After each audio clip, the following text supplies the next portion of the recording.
এখন আবারও কয়েকটি এমসিকিউ প্রবলেম আলোচনা করব, যেগুলি সবই থিওরি অফ ইকুয়েশনের উপরে বেস করে রয়েছে। মূলত স্কুল সার্ভিস কমিশন এবং মাদ্রাসা সার্ভিস কমিশন, এছাড়াও সরকারি স্কুলগুলিতে PSC assistant master, assistant mistress নিয়োগের যে পরীক্ষা নিয়ে থাকে, সেই সংক্রান্ত পরীক্ষার জন্য এই প্রবলেমগুলি ইম্পর্টেন্ট রয়েছে।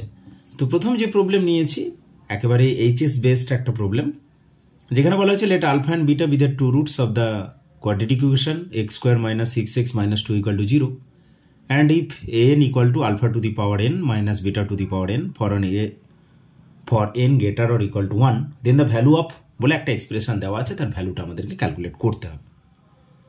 প্রথমত যেটা ক্যালকুলেট করতে বলেছে আমরা সেটা থেকেই যদি স্টার্ট করি, যে a10 minus 2a8 divided by 2 into a9। আচ্ছা, আমার এখানে যেটা আছে an equal to alpha to the power n minus beta to the power n, অর্থাৎ a10 মানে আমি পাবো এখান থেকে alpha to the power 10 minus beta to the power 10, একইভাবে a8 এবং a9 পেয়ে যাব। তো a10 alpha to the power 10 minus beta to the power 10 minus 2 into alpha to the power 8 minus beta to the power 8, নিচে আমাদের থাকছে 2 into alpha to the power 9 minus beta to the power 9। তো এটা calculation করতে গিয়ে আমরা এখানে দেখো আলফা টু দি পাওয়ার 10 রয়েছে, এখানে minus 2 into alpha to the power 8 রয়েছে। তো এটাকে জাস্ট আমরা যদি ব্রেক করে দিই, ভেঙে দিই, তাহলে alpha to the power 10 minus 2 into alpha to the power 8 minus beta to the power 10 minus minus plus 2 into beta to the power 8, নিচে আমার 2 into alpha to the power 9 beta to the power 9 minus beta to the power 9, এটা থাকলো। এখন আরেকটা matter রয়েছে আমাদের, যে given ইকুয়েশনের রুটগুলো আলফা বিটা, তাহলে আমরা এটা পেয়ে যাচ্ছি যে alpha square minus 6 alpha minus 2 equal to 0, অর্থাৎ alpha square minus 2 equal to 6 alpha, সাথে beta square minus 2 equal to 6 beta. ঠিক আছে, তো এই রেজাল্ট দুটোকে আমরা কিন্তু ইউজ করব। তো এখন যেটা এখানে রয়েছে আলফা টু দি পাওয়ার 8 যদি আমি কমন নেই, তাহলে কি থাকছে আলফা স্কোয়ার মাইনাস 2 এবং minus beta to the power 8 যদি কমন নেই, সেখানে থাকছে বিটা স্কোয়ার মাইনাস 2, নিচে আমার যেমন ছিল 2 into alpha to the power 9 minus beta to the power 9। Okay, এখন এই যে আলফা স্কোয়ার মাইনাস 2 রয়েছে, এখানে আমি 6 আলফা এবং বিটা স্কোয়ার মাইনাস 2 এর জায়গায় 6 বিটা বসিয়ে দিতে পারি। তো বসিয়ে দিলে কি হবে, alpha to the power 8 into 6 alpha minus beta to the power 8 into 6 beta divided by নিচে হচ্ছে 2 into alpha to the power 9 minus beta to the power 9।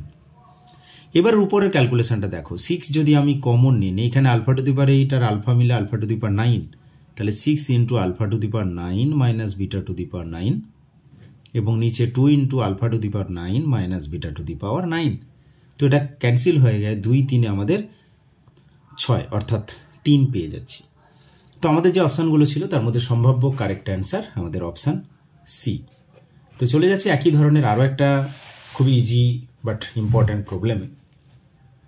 বলা হয়েছে the equation square root of x plus 1 minus square root of x minus 1 equal to root over of 4x minus 1 has option A no solution, option B 1 solution, option C 2 solution, option D more than 2 solution. এখন ম্যাটারটা হচ্ছে, যেহেতু square root রয়েছে, দেখে মনে হবে বেশ বিরাট কিছু হয়তো ক্যালকুলেশন হবে। তো ঘাবড়ানোর কিছু নেই, জাস্ট আমরা স্কোয়ারিং করে দেবো, উভয় পক্ষকে বর্গ করে দেবো। তো যেটা রয়েছে আমি যদি একবার তুলে নিই, তো এবার আমরা বোথ সাইডকে স্কোয়ারিং করে দিচ্ছি। তো বর্গ করলে কি হবে, এ স্কোয়ার অর্থাৎ এক্স প্লাস 1 মাইনাস 2ab, তো এবি এই অংশটা ক্যালকুলেশন করলে এক্স প্লাস 1 এক্স মাইনাস 1 অর্থাৎ x square minus 1 plus b square অর্থাৎ এক্স মাইনাস 1, আর ওদিকটা স্কোয়ারিং করলে 4x মাইনাস 1।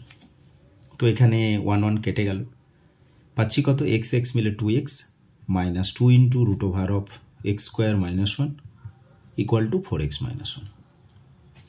তো এই 2xটাকে আমি রাইট সাইডে নিয়ে যাচ্ছি, তাহলে এখানে আমাদের কি হবে না, 2 ইন্টু এক্স স্কোয়ার মাইনাস 1, তো 4x ছিল, ওপাশে 2x গেলে পারে আমরা পেয়ে যাচ্ছি 2x, আর মাইনাস 1 তো আগে থেকে ছিল। এবার আমরা আবার উভয় পক্ষকে বর্গ করে দিচ্ছি। তো 2 এর স্কোয়ার 4 চলে এলো এখানে, 4 ইন্টু এক্স স্কোয়ার মাইনাস 1, আর ওদিকটা a মাইনাস b এর হোল স্কোয়ার করলে 2x এর হোল স্কোয়ার অর্থাৎ 4x স্কোয়ার মাইনাস 2ab করলে 4x প্লাস 1, জাস্ট স্প্লিট করে দাও, ভেঙে দিলে 4x square minus 4 equal to 4x square minus 4x plus 1। তো 4x স্কোয়ারটা কেটে গেল। কেটে যাওয়ার পর এই 4xটাকে যদি আমি লেফট সাইডে নিয়ে আসি তাহলে 4x ইকুয়াল টু 4টা রাইট সাইডে নিয়ে যাচ্ছি তাহলে 1 প্লাস 4 और 4x ইকুয়াল টু এখানে 5 और x ইকুয়াল টু 5/4। তো এটাই আমাদের অ্যান্সার, অর্থাৎ একটাই রুট পাবো, তাই আমাদের সম্ভাব্য কারেক্ট অ্যান্সার এখানে অপশান বি যেটা রয়েছে সেটাই হয়ে যাবে। তো এখন আপাতত আবারও দুটো প্রবলেম আলোচনা করলাম, নেক্সট আমরা এইভাবে ধাপে ধাপে প্রবলেম কিছু আলোচনা করব। ওকে, থ্যাঙ্কস ফর ওয়াচিং।